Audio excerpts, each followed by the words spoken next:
Hey, what's going on, guys? Welcome back to the GM. It is your guy, Boulanger. And up next on the GM, who's responsible for the AFC Championship collapse? Who choked? Do me a quick favor, hit like. If it is your first time checking out the GM, hit subscribe. Also hit the notification bell so that you get updates when we upload new content. Let's talk about it. So here we are. We're roughly 40 hours post AFC choke. And who's responsible has been all over the place. Lamar, coaching, defense in the first quarter, whoever, right? And so we're going to assess who's responsible for what we saw on Sunday. I believe that the coaching staff is responsible for 55% of what we saw on Sunday.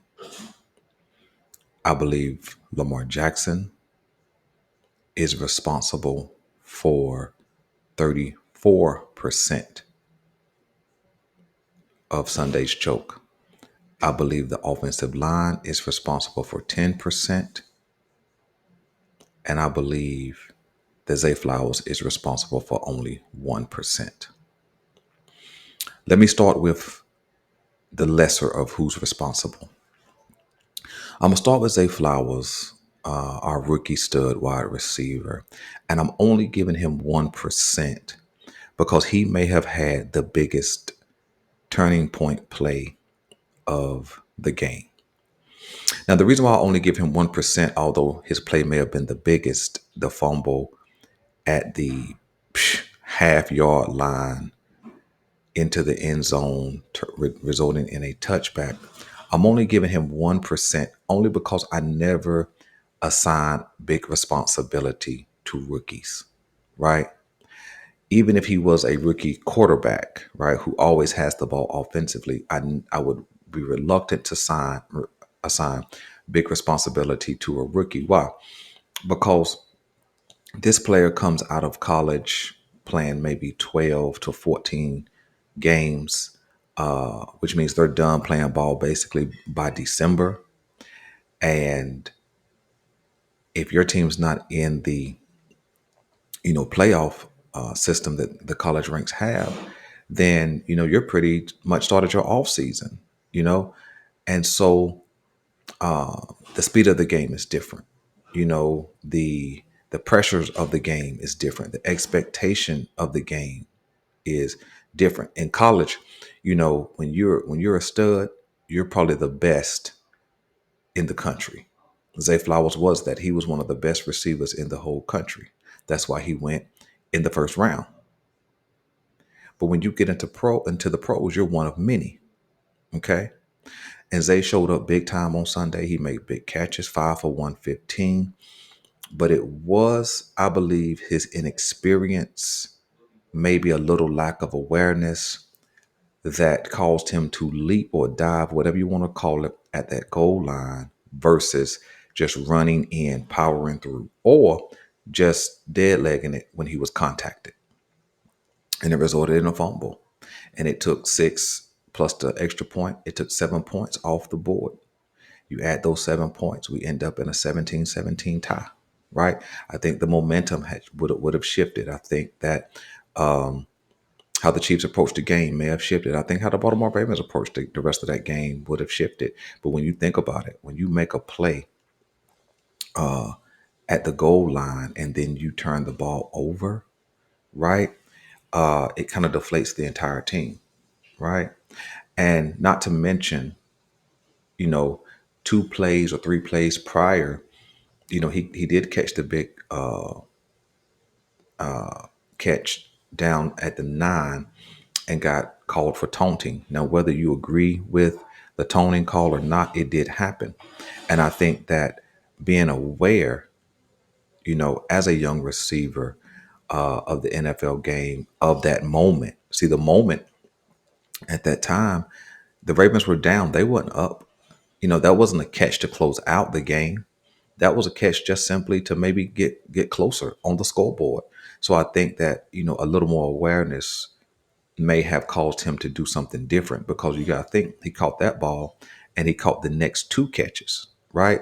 And, you know, the next catch he makes would have been in the end zone versus at the half yard line. So I'm only assigning 1% of the responsibility because I never put a big responsibility on a rookie who has to learn.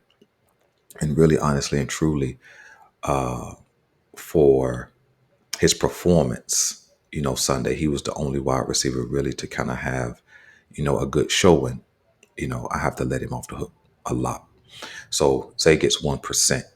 We go to the offensive line and I assign them 10%.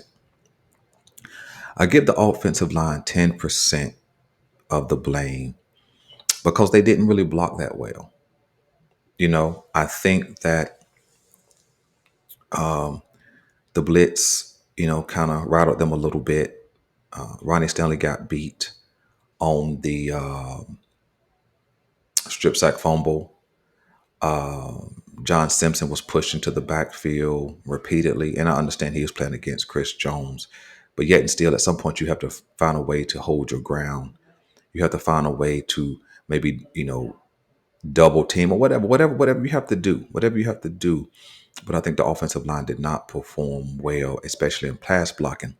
And I know you may be asking, well, why you only give them 10%? Well, the offensive line hasn't been that great, with the exception of Tyler Lindenbaum and Kevin Zeitler, right? All year long, those other guys have been questionable. Morgan Moses has been questionable. Ronnie Stanley has been questionable. And John Simpson, has certainly been questionable. So there is a healthy expectation that they wouldn't show well against a really good defense, right?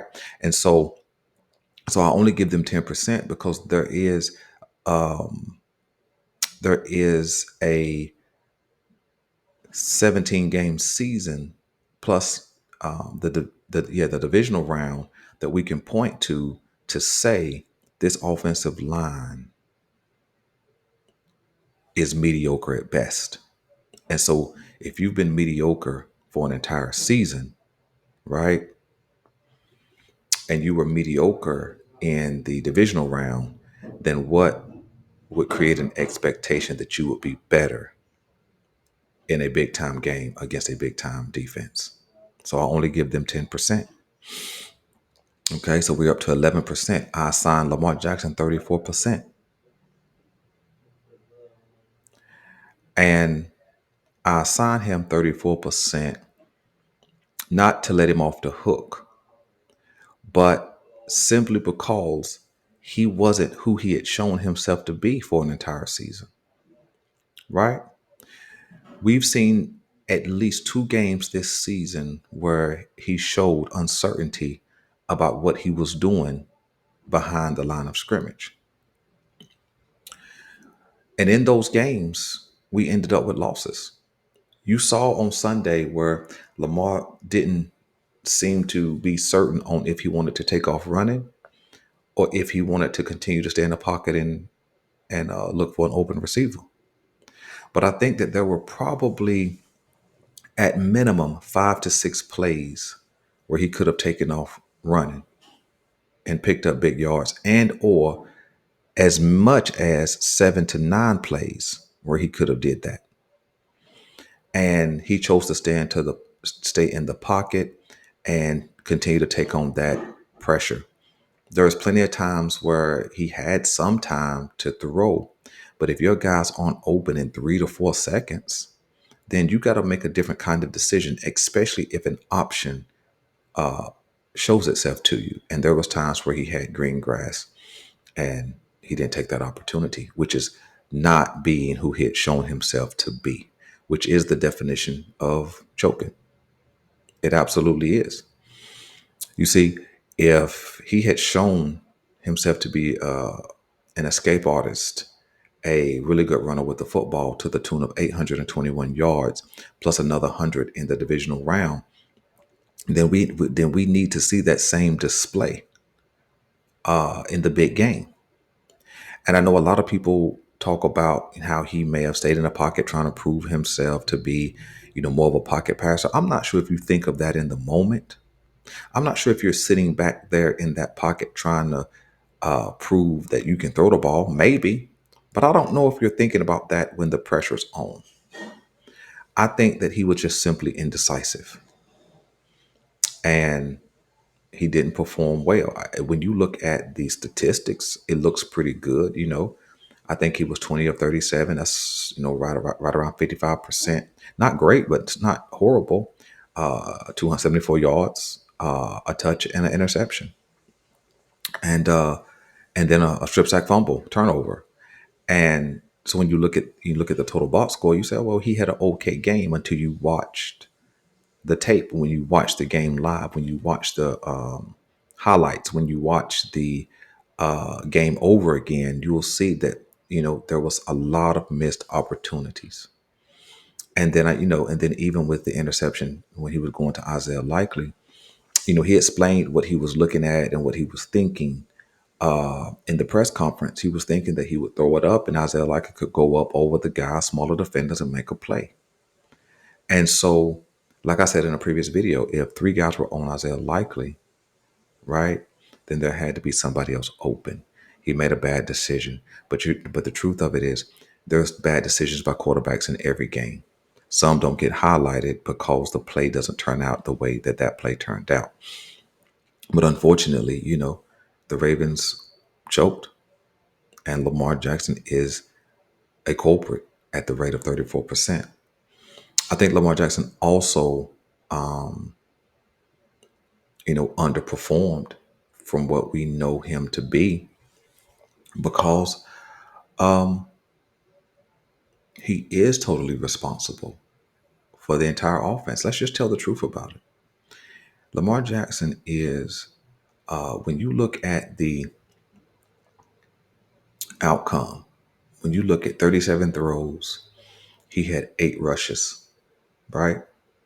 And when you look at what the running backs were responsible for, 6 carries, I think that's the number. That means he was responsible for over 90% of the offense, right? So 90% of the offense was placed at his feet. And can he handle it? Yes. Has he handled it before? Yes.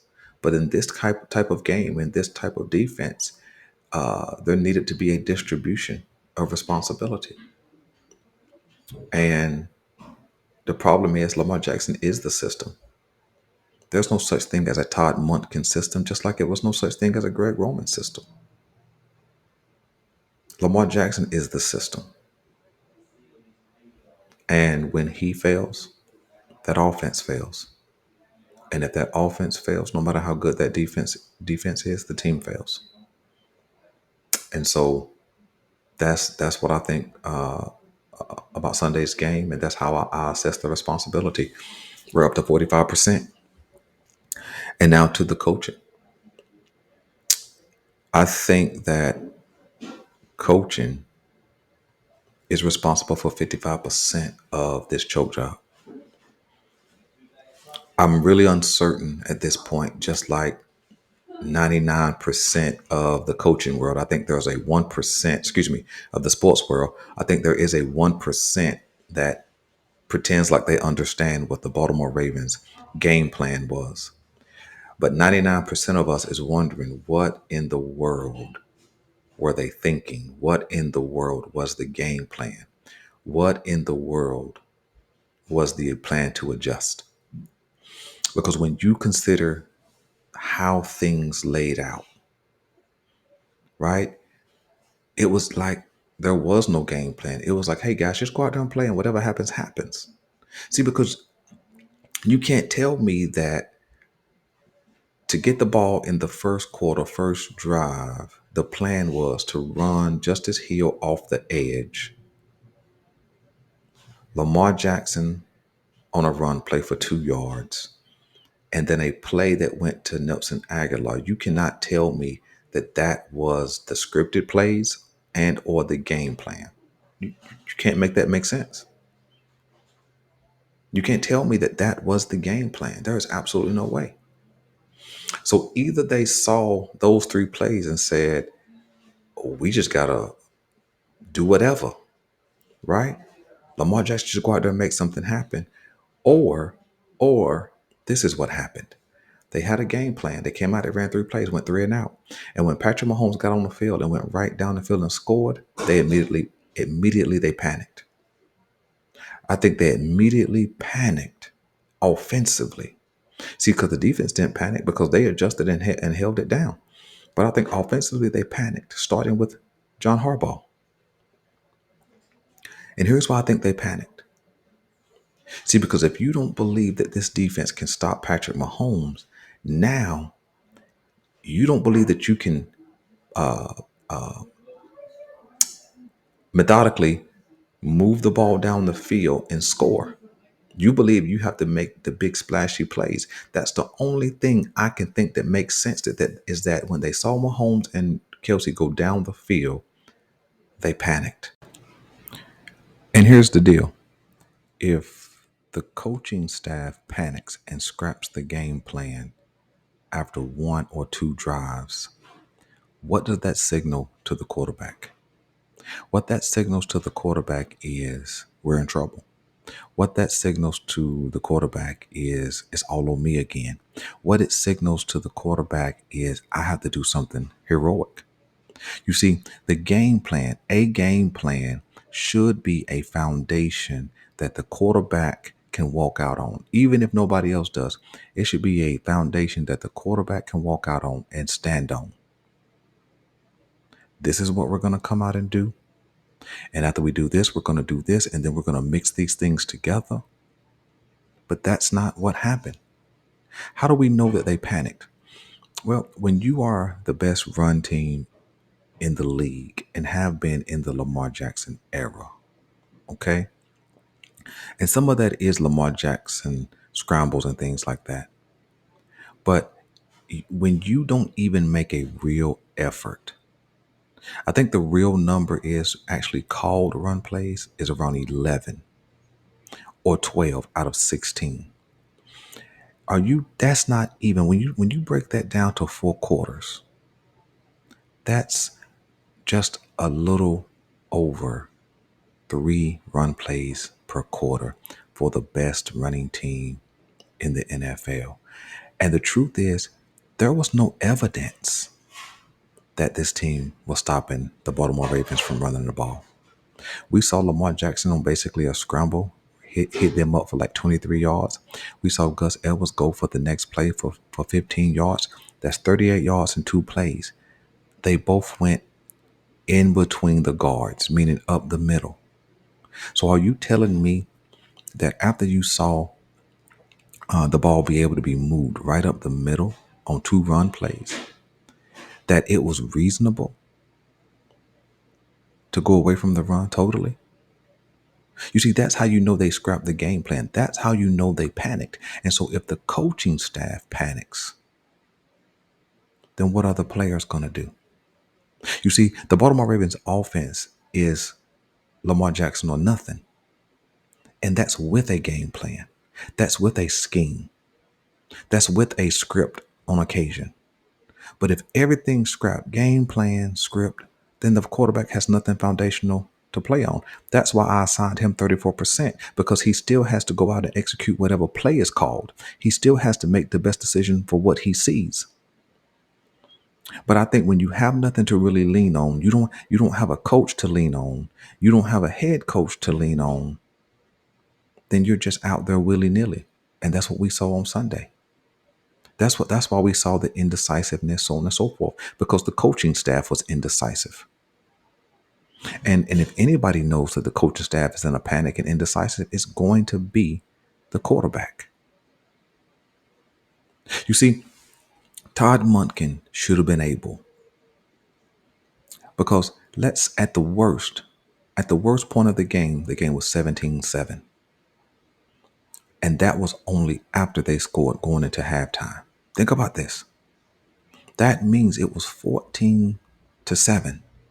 And if they had had better clock management, if they had had better game plan to manage the situation right before the half, at worst they would have went into halftime 14-7, because they played around and messed around and called two pass plays that were incomplete, stopping the clock when the play going into going into the 2 minute warning was 2nd and 4.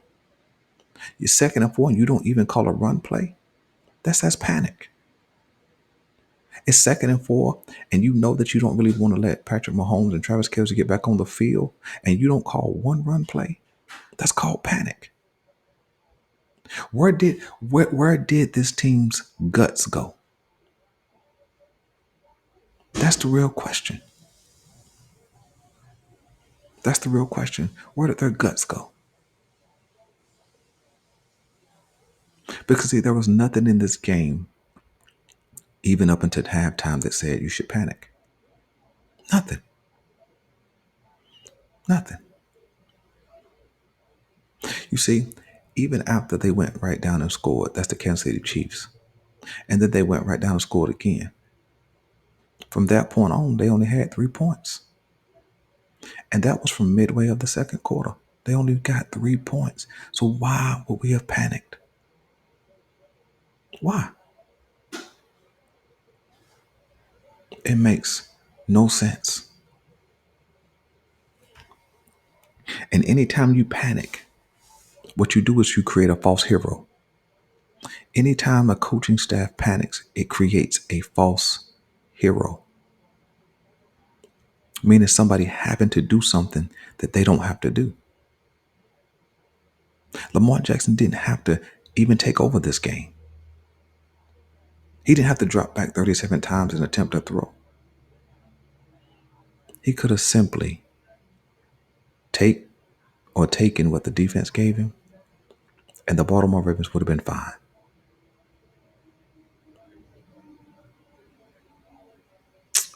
And so if there's any comparison to 2019, it's this. Is that the Baltimore Ravens panicked.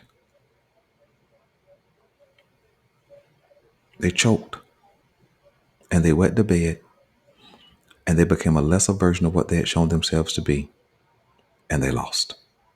That's the bottom line. You see, the common theme is John Harbaugh. I know he's not an offensive coordinator. I know he's not a defensive coordinator. I know he's not a play caller necessarily. But he is the managing entity for what happens in the locker room and on the field. And consistently, in the big games and in the regular games, he consistently has shown an inability to make the right decision at the right time. You see, he even came out after halftime and said, we need to run the ball more. But then they don't run the ball? Is this sabotage? Is this sabotage? Were the Baltimore Ravens intentionally trying to lose this game? Because that's the only thing I can come up with. It just does not, nothing of it. See, if somebody was to tell me that John Harbaugh was unaware, if somebody was to tell me that John Harbaugh thought that the game was out of reach, then I could get on board with that. But he didn't think the game was out of reach. How do we know that? How do we know that he didn't think the game was out of reach? Because if the game was out of reach and they were really in a desperate situation, he wouldn't have said we need to run the ball more, because if the game is out of reach, you have to throw the ball. But that's not what they did at all. That's why the coaching gets 55% of the blame, because they panicked. See, they didn't panic because the offensive line wasn't blocking well. They hadn't blocked well all year in a lot of situations. They didn't block that well last week in the divisional round. So that's not a surprise. Ronnie Stanley getting beat off the edge for a strip sack fumble. That's not the first time we saw that this year. John Simpson getting pushed back into Lamar Jackson's lap. That's not the first time we saw that this year. So those things are not surprises. So if it's not a surprise, there's no need to panic. See, if they would have told me, if you would tell me, well, they ran the ball 15, 16 times in the first half and they just couldn't manage but 40 yards. I say, okay, I got that. But we're talking about 12 times at best on called runs for a whole game. This game began to crumble when this coaching staff, offensively and head coach, panicked. I don't know about you guys, but it's time for something different. I'm your guy Boulanger. This is the GM, and we're out.